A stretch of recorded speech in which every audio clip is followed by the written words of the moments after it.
ಡಿಪಿಯವ್ರು ಕೊಟ್ರಿ ಯಾಕಾಗಿಲ್ಲ? ಈಗ ಜಿಲ್ಲಾ ಪ್ರೈವೇಟ್ ನಡ ಏನವ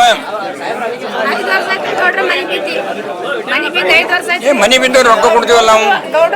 ಯಾವ್ದ ಇವತ್ತು ಜನಸ್ಪಂದನ ಕಾರ್ಯಕ್ರಮ ನಮ್ಮ ದಕ್ಷಿಣ ಮತಕ್ಷೇತ್ರದ ಪಟ್ಟಣ ಹೋಬಳಿಯಲ್ಲಿ ನಡೀತಾ ಇದೆ. ಎಲ್ಲ ಜಿಲ್ಲೆಯ ತಾಲೂಕಿನ ಮತ್ತು ದಕ್ಷಿಣ ಮತಕ್ಷೇತ್ರದಲ್ಲಿ ಬರ್ತಕ್ಕಂಥ ಎಲ್ಲ ಅಧಿಕಾರಿಗಳು, ಎಲ್ಲ ಇಲಾಖೆ ಅಧಿಕಾರಿಗಳು ಕೂಡ tahsildar, EO, BO, veterinary doctor और आंगनवाड़ी, KEB, एजुकेशन डिपार्टमेंट पूरे डिपार्टमेंट वाले इधर मौजूद है.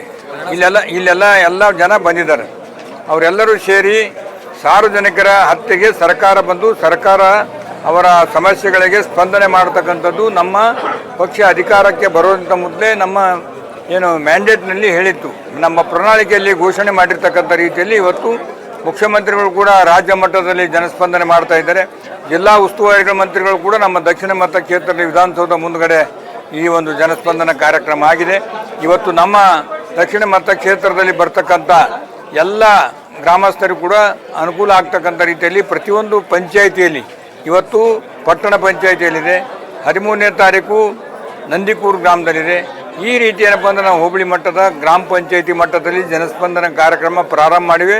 ಮುಂದೆ ಬರುತ್ತಾ ಪ್ರತಿಯೊಂದು ಗ್ರಾಮಕ್ಕೂ ಕೂಡ ಹೋಗಿ ಅಲ್ಲಿರ್ತಕ್ಕಂಥ ಸಮಸ್ಯೆಗಳನ್ನು ಆಲಿಸಿ ಬಗೆಹರಿಸ್ತಕ್ಕಂಥ ರೀತಿಯಲ್ಲಿ ಕೆಲಸ ಮಾಡ್ತಾ ಇದ್ದೇವೆ. ಜನರಿಗೆ ಇಲಾಖೆಯ ಎಲ್ಲ ವಿಷಯಗಳನ್ನು ಕೂಡ ಗಮನಕ್ಕೆ ತರ್ತಕ್ಕಂಥ ರೀತಿಯಲ್ಲಿ ಎಲ್ಲ ಇಲಾಖೆ ಅಧಿಕಾರಿಗಳು ಕೂಡ ಮಾತನಾಡಿದ್ದಾರೆ. ಇವತ್ತು 5 ಗ್ಯಾರಂಟಿಗಳ ಬಗ್ಗೆ ಯಾವುದಾದ್ರೂ ಸ್ಥಗಿತಗೊಂಡಿರಾಗಬಹುದು, OAP ಆಗಿರ್ಬೋದು, ವಿಧವಾ ವೇತನ ಆಗಿರ್ಬೋದು, ರೇಷನ್ ಕಾರ್ಡದ ಸಮಸ್ಯೆ ಆಗಿರ್ಬೋದು, ಕೆಲವು ಸ್ಮಶಾನ ಭೂಮಿ ಸಮಸ್ಯೆ ಆಗಿರ್ಬೋದು, ಬೇರೆ ಬೇರೆ ಇಲಾಖೆ ಚೆಕ್ ಡ್ಯಾಮ್ಗಳ ಬಗ್ಗೆ ಅಗ್ರಿಕಲ್ಚರ್ ಹೇಳ್ತಾರೆ, ಫಾರೆಸ್ಟ್ ಬಗ್ಗೆ ಫಾರೆಸ್ಟ್ನವ್ರು ಹೇಳ್ತಾರೆ, ಆಸ್ಪತ್ರೆ ಬಗ್ಗೆ, ಇನ್ಶೂರೆನ್ಸ್ ಬಗ್ಗೆ, ಬೆಳೆ ಪರಿಹಾರ ಬಗ್ಗೆ. ಇವತ್ತು 3 ದಿನ ಮಳೆ ಬಂದಿದೆ. ಮಳೆ ಬಂದಾಗ ಬೆಳೆ ಹಾನಿಯಾಗಿದೆ. ಜಾಯಿಂಟ್ ಆಗಿ ತಹಸೀಲ್ದಾರ್ ಅವರು, ಅಗ್ರಿಕಲ್ಚರ್ದವರು, RIದವರು ಎಲ್ಲ ಸೇರಿ ಬಂದು ಸರ್ವೆ ಮಾಡಿ ಆ ಹಾನಿಯನ್ನು ಸರ್ಕಾರಕ್ಕೆ ವರದಿ ಸಲ್ಲಿಸಿ ಸರ್ಕಾರ ಅದಕ್ಕೆ ಪರಿಹಾರ ಕೊಡ್ತಕ್ಕಂಥ ರೀತಿಯಲ್ಲಿ FI ಮಾಡ್ಕೊಳ್ಳಿಕ್ಕೆ ನಮ್ಮ ಅಧಿಕಾರಿಗಳು ಚೆನ್ನಾಗಿ ಕನ್ವಿನ್ಸ್ ಮಾಡಿದ್ದಾರೆ.